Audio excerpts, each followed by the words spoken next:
may power from solar, madidetect na. Ayan. So solar, nagcha-charge kay battery.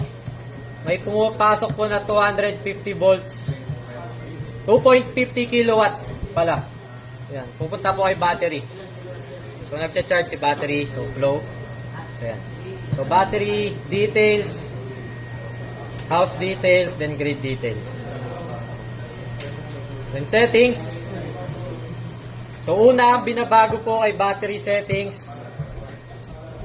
So meron pong lithium, use battery volts, percent, no battery, activate battery. So pagka walang communication cable, use battery volts. Pag meron naman, lithium na lang. So battery capacity, kung ilan capacity ng battery, kung 100 ampere hour, 100 ampere hour. Ito po yung sinasabi ko po na charging and discharging. Pwede po baguhin yan na mas mababa nga or mas mataas pa. Hanggat maaari 100 amps na lang for charging and discharging from battery. Then check system work mode. Ito na po yung settings for CT. Settings for CT sensor, then para di siya magbenta. Alagay 0 export to CT. So CT para setting siya ng CT sensor. Solar cell, i-on lang yan kung gusto magbenta. Kung ayaw nyo magbenta, off lang. So di na kailangan. So on and off lang tong naka-check na to, solar cell. Then max cell power. So ito po kung ano yung gusto nyong i-sell kila grid. So 4,000 lang isa-sell na inverter. Kung gusto nyo 5,000, baguhin nyo lang ng 5,000. Kung ano yung maximum pwede nyo baguhin.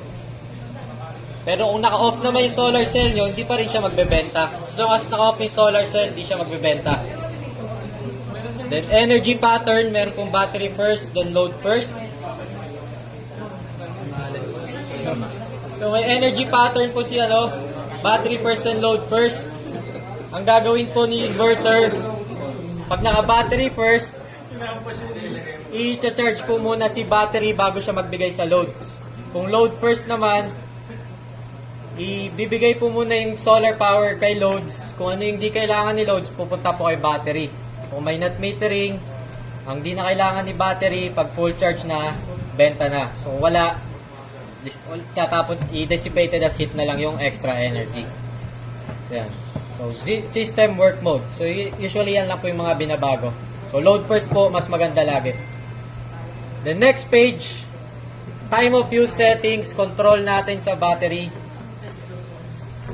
So 1 to 6, 6 to 9, naka 24 hours format siya, 9 to 13, 13 to 17, 7 to 21, 21 to 1. So ibig sabihin po, so pwede natin itong baguhin percentage. Let's say sa umaga, 6 to 9, gagawin natin 100% para hindi gamitin.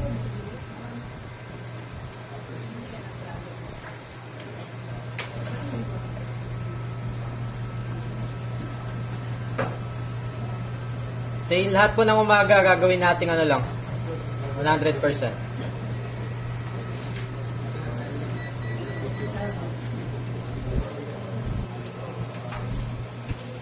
So, ibig sabihin, 6 to 9, charge si battery hanggang 100%. 9 to 13 or 1 p.m. 100%. 13 to 17, 5 p.m. 100%. Then 5 p.m. to 21 to 9, 9 to 1, 1 to 6, di-discharge si battery hanggang 35%. Pag umabot sa 35 or kung anong percentage na nilagay nyo dito, cut off na, mapupunta na po yung supply kay grid. Then check. Yun na po yung settings kay system work mode. Isa pa last kay grid settings, kailangan naka 230 volts, 60 Hz single phase. O yun lang po yung babaguhin kay grid settings. 240 hindi pwede.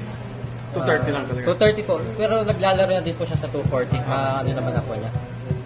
Parang 60 Hz naka-running na siya. Apo. Then, check lang. So pero pwede ilagay 240 or 220. Yung iba po kasi hindi na babago. Hindi na binabago. Iba. Minsan po itong general standard, nagiging siya Philippines. Ah, okay. Madidetect niya. So, yun lang po sa monitoring. Ay, sa settings po ni inverter. Battery. So, ito lang halos. System work mode. So ito lang. Zero export to city. Load first. Energy pattern. Solar cell. Pang net metering o ayaw. Huwag i-check. Time of use. Schedule ng battery.